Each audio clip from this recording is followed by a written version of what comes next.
Hey guys, welcome back to the channel. This is John with Addicted to Fishing, and today I'm going to go over what I like to call the reverse drop shot and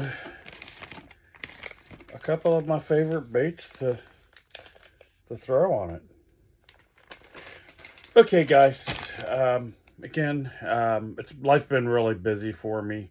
I'm still trying to put out as much content as possible. I'm hoping to start bulking up on some stuff soon. Weather's starting to get a little cold. I'll do a little less fishing. Hopefully I can do a little less work and keep putting out some decent content for you.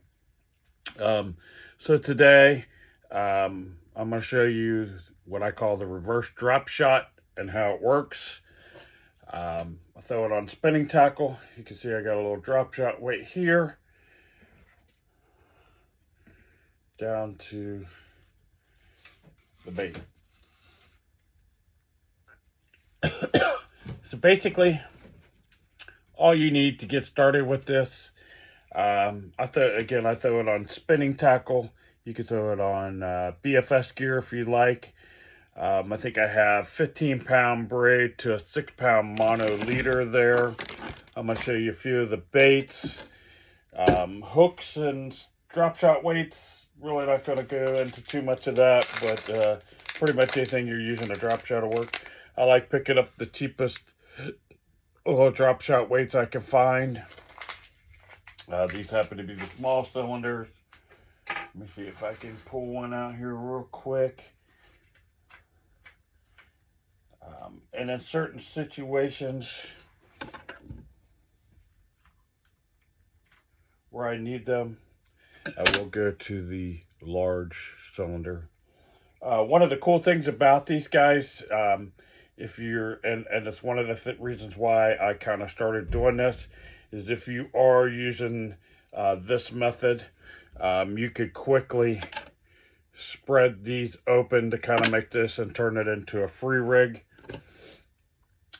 If you guys have ever used these type of weights before, basically all you got to do, thread the weight on, pull it up, and pinch it in.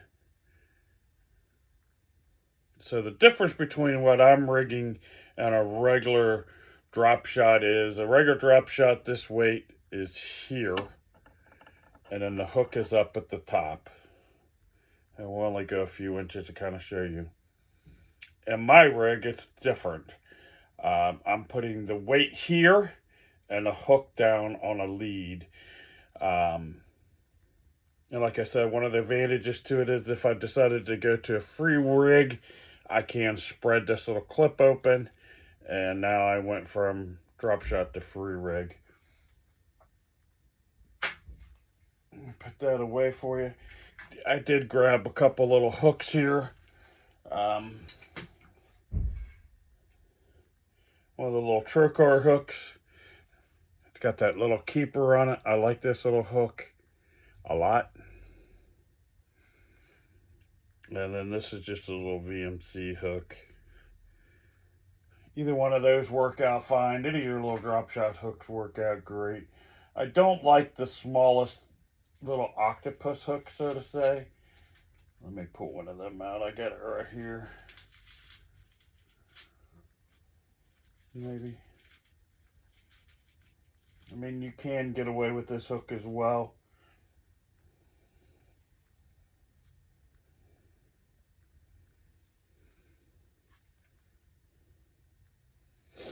Although I don't personally use that hook very often.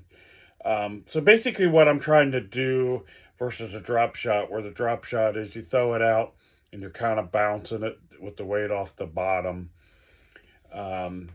And fishing more of a minnow style bait. Something more along the lines of this on it.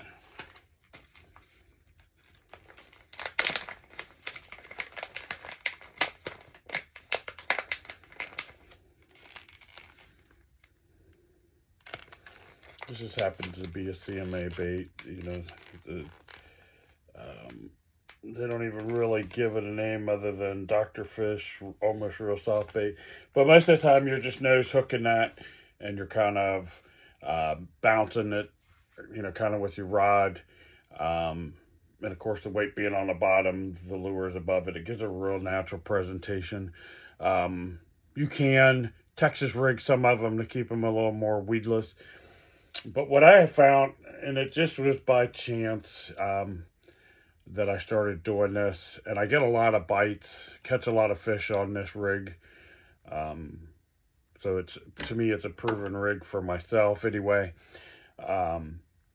Is I would have more of this pendulum style where my weight is here and then my bait is able to float up behind it. Something like this guy.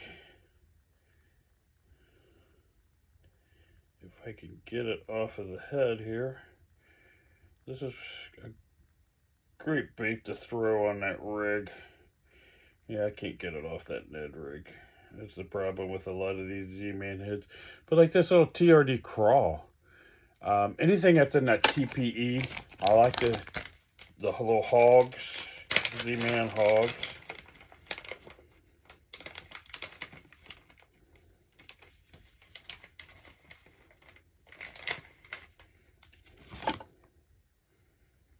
It's a lot bigger profile crawl.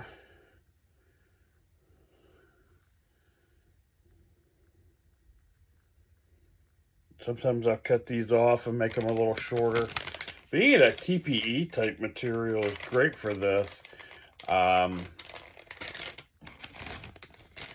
Because it's going to allow that bait to free up behind it. And it helps it float. This is again that TRD craws. Those work really, really well. The TRD bugs.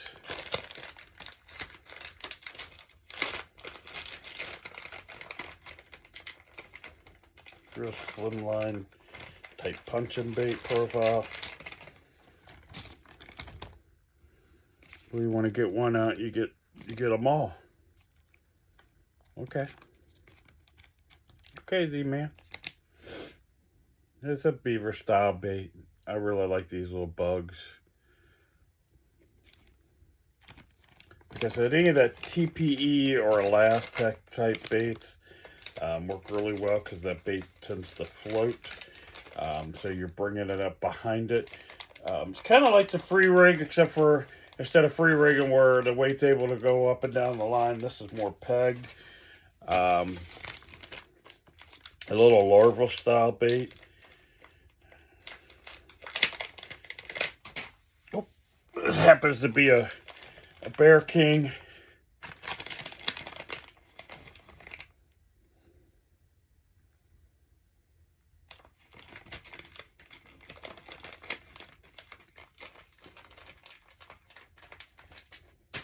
Your good old yum craw. What do they call this? The craw bug. This has a hollow body.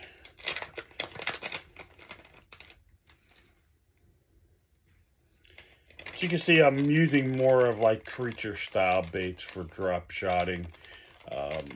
Or in this case, what I call the reverse drop shot. My number one go-to on this is the Helgermite. This is the Bear King Helgermite. The Super Continental. What else do I have? The Nico Helgermite. Quite a few of the different Helgermites work really, really well. You've seen that on the rig. If you step up your hook size and the weight size, you can do this with this is a Crazy Lakes Chigger Craw. You could do it with a Bandito bug. You could do it with a number of different baits. Again, I tend to use this size weight the most. But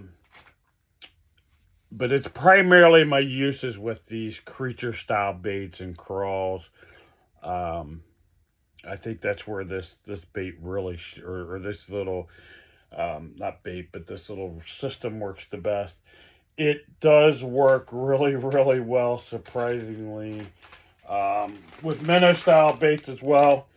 I tore him up on that rig with the power bait Pro Design Jordan Lee, the Champ. It tells you to do it on the drop shot. I did it on my rig, and it worked phenomenal. Most of these little minnow style baits, this little power twitch or the Pro Series twitch tail works really, really well. Something like the drift fry. This is a knockoff drift fry. They all work really, really well. And basically, all I'm doing with these guys, what got me onto this rig? Let me back up a second here with that. What kind of turned me onto this rig, and why I even tried it was there's a couple areas that I fish that are not really the best for drop shotting or Texas rigging. One is below the spillway up here at East Fork Lake. It's really rocky, but I did find with this rig, and I was casting it out with that, just something about how that weight was coming down. When it kind of wedged into the rocks, I was able to get it out. And with these TPE or Elastic type baits, and they're up above and are kind of floating up, it kept me out of the rocks a lot more. And the other place is an old golf course that they've turned back into a preserve. One of the ponds is really, really full of grass. The Texas rig will work there, or the Ozark rig really works there. But I started experimenting with this, this rig. I think I initially started playing around with it down in the rocky areas of the spillway. And I had it tied on and threw it out in the pond. The first time I used it, had the Helgermite on this last spring. I caught 27 bass within a couple of hours. They were all little jokers, little buckfish. But needless to say, it was getting bit, so I stuck with it, and I've stuck with it all year. It's not something that I just started rigging this year. I started actually playing around with it last year, maybe the year before. Really put the time into it this year to see if this rig was really going to work well for me. And it has. I used to do something very similar back in the 80s with some small curly tails and stuff, fishing for smallmouth. And I think that's where I kind of drummed up the idea from. But anyway, this rig, I believe personally, especially with the TPE or Elastic, the Z-Man type baits, when you get that weight down, I should have kept one loaded up here for you guys. But I truly believe why it's working for me, especially with these. I really like it the most with these creature style baits. I'm not going to fully rig one up here for you, but if I put the weight on this piece of mono, I could kind of demonstrate here.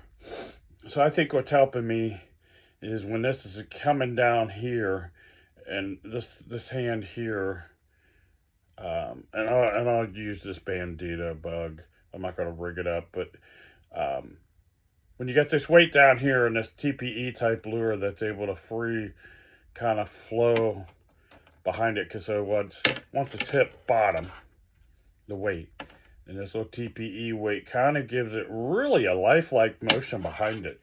I've looked at it in shallow water to kind of see what kind of motion, kind of secondary motions and stuff that I have on it, and I really like the type of action that I'm getting out of it. Basically, all I do is fire it out. Like I said, I'm fishing it on spinning tackle. Of course, you can fish it on BFS gear, but I'm throwing it out, letting it go down, hit bottom. Regardless of what type of bait's behind it, whether it's a TPE or regular plastic, I'm letting it hit bottom, Most of the time, once that lure is kind of penduluming down, is when I'm getting the strikes. So I do keep it on a semi-slack line, enough that I can let that bait freely fall, but enough of a taut on the line that I can detect a bite. I'm really watching my line a lot. If you're not watching a line, finesse fishing, I highly recommend that you start doing that because you'll get most of your bites on that fall. But anyway, as that bait's starting to flutter and fall down, that's when I'm getting a majority of my strikes. I'll cast it out, like I said, let it fall, hit bottom. If I don't get a bite, generally I just give it a nice couple of wrist pops, get that to come up, that weight to come up. And when the weight's coming up, the bait's delayed behind it a little bit on the movement. And then once that bait starts to move, it will come up too. That weight then plummets back down, and then you'll start to get that slow pendulum drop back down from the bait. if that's not triggering my strikes, and they're really wanting something super slow, I will cast it out. Again, same thing. I'm watching it while it's falling. If they're not reacting to that simple wrist pop, I will just slowly drag it, reel it up, slowly drag it, reel it up, slowly drag it, reel it up, and I get that bait to kind of, move behind it. Another bait that I didn't pull out, and I'm notorious for doing this when I make my videos, I'll always forget something or I'll think of something as I go, is the little tiny fluke. I've done the little tiny fluke behind it, and I really like that. And what I'm looking for outside of the creature baits is I'm looking for something I can get a little bit of glide out of. The more of that kind of gliding action I get, I feel the better the bites that I'm getting. It's not necessarily always the case because I've used on a little bit bigger rig. I have done the Crazy Legs Chigger Crawl, and the Crazy Legs Chigger Crawl definitely gets bit. But I definitely have to move up to those bigger, long cylinder type weights. And then I throw something more along the lines of this size, except for I don't use a 90-degree bend. I use like a 3/0 hook. Something that just matches up with that bait. That hook's just a tad, probably too long for that. But it does work. I just match up the hook to the bait, match up the weight to the bait. It's a good thing. You can do this with a regular bullet weight, but you need to, peg it on both sides, front and back. I prefer not to peg it. I prefer not to go that route. I just use those cylinder weights. Again, the nice thing with that is if I decide that I need some more movement out of that weight, is I can pinch those open. I don't know if I got one available. Yeah, actually I do. Right here. You can bend those open. Hopefully you guys can see that. You can bend that eyelet open. And this is what I do anyway for a free weight. Is just kind of bend that open. If I am fishing it on a free weight and I decide to go to my reverse drop shot, I can just take the pliers, pinch that back until I can get some tension on the line, and I'm good to go. So it's very versatile. You can kind of switch back and forth as you need it. It's probably not the most technical advanced rigging setup there is, but it's something that has worked really well for me throughout this entire year. I can't tell you how many bass I've caught on it. Probably a couple hundred on this rig, and a few times that I have put it to use. My best day on it, one of the ponds, was I think 27, 28, 29 bass. I've caught a lot, around 20 in a day on it. It works really well. Keeps that bait moving, keeps it kind of more of a natural presentation. So give it a try. Let me know if you do try it, how it works out for you. Let me know if you have done something similar. I will have some more content coming out for you guys here soon. I'm going to kind of take it back a little bit to some of the old techniques that we used to do. Maybe some of even the original setups that I've used, as far as some of the original designs that we had. But anyway, guys, I hope you're enjoying the content. I appreciate all the new subscribers. If you haven't hit that notification bell, please do so to let yourself know when I'm putting out a new video. If you haven't already subscribed, please hit that subscribe button. There's no membership cost, no fees, no hidden anything to it. It just helps my channel grow. And I am trying to just put out some basic content with about as much knowledge as I have in my 40 plus years of fishing, trying to help guys save some money, maybe find a different way to fish, share some information that a lot of people aren't willing to share, that I've learned. So anyway, guys, I hope you enjoyed that video. Smash that like button, comment. Let me know what you'd like to see. Until the next one, we'll see ya.